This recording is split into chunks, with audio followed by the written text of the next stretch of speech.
아이를 키우는 부모라면 모두가 좋은 부모가 되고 싶어 합니다. 그러나 현실은 말대꾸하고 반항적인 아이와 그런 아이를 혼내고 속상해하며 끙끙 앓는 가정이 대부분입니다. 왜 아이는 자꾸만 변해가는 걸까요? 말 잘 듣고 착하던 내 아이가 왜 언젠가부터 문을 쾅 닫고 방에 들어가며 대화는커녕 눈도 마주치지 않는 걸까요?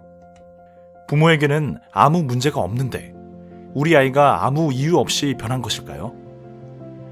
당신이 그동안 아이에게 무심코 던졌던 말 한마디, 잘못된 생각의 강요, 부정적인 대화법이 아이의 잠재력을 죽이고 아이의 가슴을 멍들게 했던 것입니다. 당신은 우리 아이들을 올바르게 성장하도록 교육했다고 믿었는데 사실은 아이에게 독이 되는 부모였던 것이죠. 지금부터 아이에게 독이 되는 부모의 4가지 유형을 살펴보면서 그에 대한 해결책을 함께 제시해 드리겠습니다. 1. 부정적인 핵심 신념을 심어주는 부모. 은연중에 아이에게 부정적인 핵심 신념을 심어주는 부모가 있습니다. 핵심 신념은 나 자신, 타인, 세상을 바라보는 기본적인 생각을 말합니다. 핵심 신념은 보통 어렸을 때의 경험으로부터 생성되어 어떤 일을 할 때마다 자동적인 사고를 만들어냅니다. 이 자동적 사고가 우리를 무의식적으로 선택하고 행동하게 합니다. 아이의 핵심 신념은 대개 부모로부터 많은 영향을 받아 형성됩니다. 만약 아이에게 나는 꼼꼼하지 못하다라는 핵심 신념이 있다면 그런 강한 믿음 때문에 복잡한 일이나 신경을 많이 써야 하는 일은 아예 하지 않을 것입니다. 나는 소심하다라는 신념이 있다면 아는 내용도 손을 들어 발표하려는 시도조차 하지 않게 될 것입니다. 이렇게 부정적인 핵심 신념은 부정적인 행동으로 이어집니다. 하지만 아이의 부정적인 핵심 신념을 파고 들어가면 근거가 허술하다는 것을 확인할 수 있습니다. 얼마든지 긍정적인 신념으로 바꿔줄 수 있다는 의미입니다. 아이가 나는 머리가 나쁨으로 공부해도 소용없다라고 생각한다면 그런 생각의 근거는 무엇일까요? 어릴 때 부모님이 화가 나서 순간 내뱉은 넌 머리가 나쁘구나, 세대가리다 같은 말들이 아이에게 영향을 준 것이겠죠.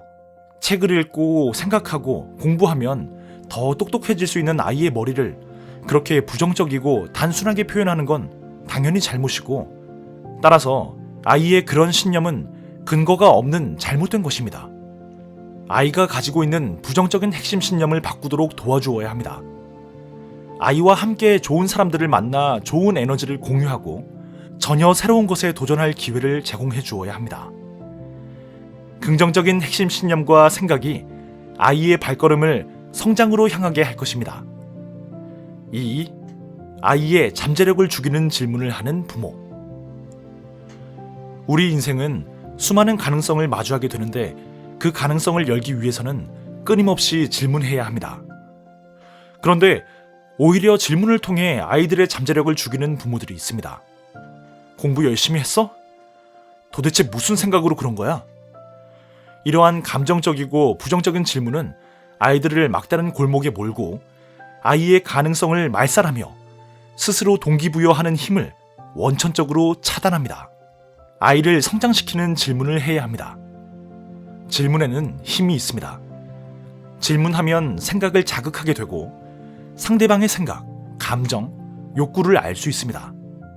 질문을 거듭함으로써 상대가 다양한 관점에서 자신을 성찰하고 해결책을 찾을 수 있도록 돕게 됩니다. 그렇다면 아이를 성장시키는 좋은 질문을 하려면 어떻게 해야 할까요? 첫째, 닫힌 질문, 유도식 질문, 부정 질문이 아니라 열린 질문, 중립 질문, 긍정 질문을 해야 합니다. 공부 열심히 했어? 도대체 무슨 생각으로 그런 거야? 같은 질문이 아니라 다음 시험에서 성적을 좋게 하려면 뭘 해야 할 것 같아? 다시 그 상황이 되면 이번에는 어떻게 해볼 수 있겠어? 같은 질문이어야 합니다. 둘째, 아이의 강점과 호기심을 자극하는 질문을 합니다. 너는 무엇을 할 때가 기분이 좋아? 돈이나 시간이 제한이 없다면 무엇을 하고 싶어? 이런 질문에 답하다 보면 아이는 정말 원하는 것을 깨닫게 되고 성장을 위한 실천 계획들을 세우게 됩니다. 부모의 좋은 질문은 아이를 성장시키고 좋은 습관을 갖게 합니다. 3. 아이를 꼭두각시로 여기는 부모.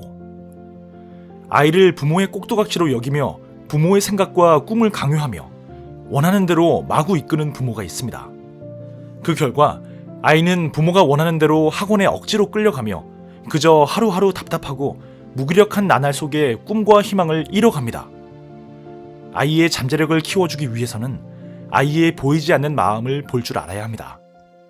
잘하고 싶은데 잘 안 되는 마음, 부모에게 미안한 마음, 두려운 마음, 나보다 잘난 친구를 부러워하는 마음 등을 볼 수 있어야 합니다. 책 엄마의 눈높이 연습에서는 부모가 그런 자세를 갖기 위해서 먼저 부모와 아이의 생각이 다를 수 있음을 인정해야 한다고 말합니다. 그러면서 과감하게 부모의 마음부터 리셋하자고 제안합니다. 부모가 생각하는 행복, 성공, 사랑은 아이가 생각하는 것과 다를 수 있습니다. 부모의 생각을 강요하는 순간 아이는 마음의 문을 닫아버립니다. 모든 아이는 잘하고 싶어 합니다. 부모의 자랑이 되고 싶고 칭찬과 인정을 받고 싶어 합니다. 그런데 몸이 따라주지 않고 습관이 되어 있지 않으니 그 마음이 오죽 답답할까요? 부모는 아이의 이런 마음을 알고 내적 동기를 키워 아이가 스스로 실천할 수 있도록 도와주어야 합니다. 성공하려면 공부를 열심히 해야 한다가 아니라 네가 생각하는 꿈은 뭐니? 그 꿈을 이루면 어떤 점이 좋을까? 같은 대화로 자신의 구체적인 모습을 상상하면서 스스로 실행 의지를 높여줄 수 있는 대화를 해야 합니다. 부모의 마음과 생각은 아이에게 절대적인 영향을 끼칩니다. 부모가 어떤 자극을 주느냐에 따라 아이의 내적 동기가 살아날 수도 있고 사라질 수도 있습니다. 4. 아이에게 부정적인 말을 쏟아붓는 부모. 아이에게 부정적인 말을 자신도 모르는 사이에 쏟아붓는 부모가 있습니다. 왜 성적이 이렇게 형편없어? 넌 도대체 뭐가 되려고 이 모양이야? 자신의 아이를 걱정하고 사랑하는 마음에 무심코 던진 말인데 그 말들이 아이에게 비수와 같이 가슴에 박혀 아이의 잠재력을 죽이고 정신적으로도 불안하게 합니다. 요즘은 우울증에 걸리는 아이도 많고 각종 불안 증세를 많이 호소하는 아이들이 늘어나고 있습니다. 아이들에겐 자신만의 세계가 있습니다. 부모와는 다른 독립적인 한 인간입니다. 존재 자체로 존중받을 때 자신의 본래 모습대로 살아갈 힘을 얻게 됩니다. 부모의 고통 때문에 자녀의 세계를 망쳐서는 안 됩니다. 내 아이에게 되도록 다음과 같은 말을 많이 해주면 어떨까요? 사랑한다. 괜찮다. 수고했다. 힘들지. 고맙다. 미안해. 보고 싶다. 청소년 NGO 단체에서 조사한 청소년들이 부모에게 가장 듣고 싶어하는 말 5가지입니다. 아이들은 한마디로 나를 있는 그대로 사랑하고 존중해주세요 라고 말하고 있는 것입니다.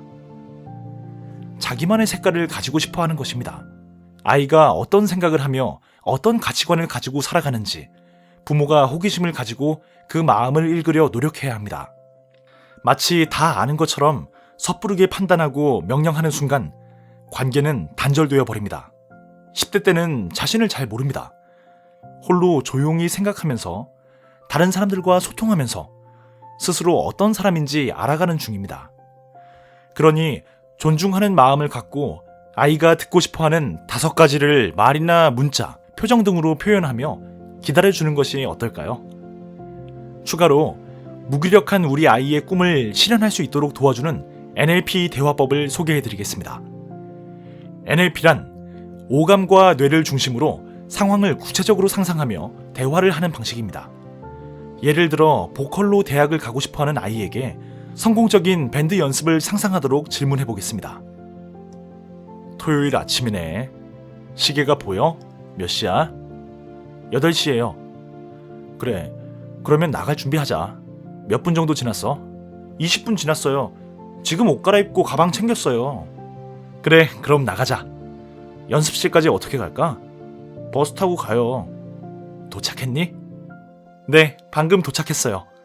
지금 들어갈까? 네, 이제 연습실 들어왔어요. 그래, 그럼 연습 시작하자. 연습은 어때? 잘 돼? 네, 소리가 잘 나고 몸이 잘 움직여요. 그러면 이번 주말은 오늘 나랑 상상한 대로 보내자. 힘내. 네, 감사합니다. 이렇게 아이가 구체적인 상상을 하도록 질문을 하는 것입니다. 아이는 본인의 꿈을 더 구체적으로 그릴 수 있게 되었습니다. 자신의 내면을 들여다보기 시작하면서 다른 사람들의 눈치를 보는 시간이 줄었고 자연스럽게 자신감도 생겨났습니다. 무기력에 빠진 아이에게 대화만큼 좋은 건 없습니다. 가정에서도 아이와 차분히 NLP 대화법을 실천해 보시기 바랍니다. 분명 달라지는 아이를 볼 수 있을 것입니다. 책 엄마의 눈높이 연습은 부모에게 아이는 아직 자라는 중이라는 점을 인식시키고 건강한 교육 원칙을 배워 아이에게 눈높이를 맞추면 모두가 행복해진다고 말합니다.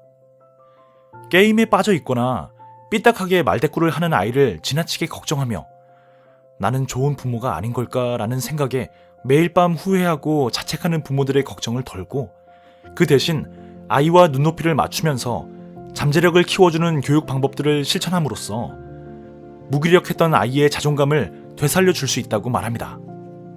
이 책을 통해 아이와 눈높이를 맞춰 대화하며 간섭과 지시가 아니라 곁에 묵묵히 서서 필요할 때 피드백을 해주는 것이 진정한 부모의 역할과 책임이라는 것을 이해하는 시간을 가져보시기 바랍니다. 책갈피였습니다. 당신의 성공과 행복을 응원합니다.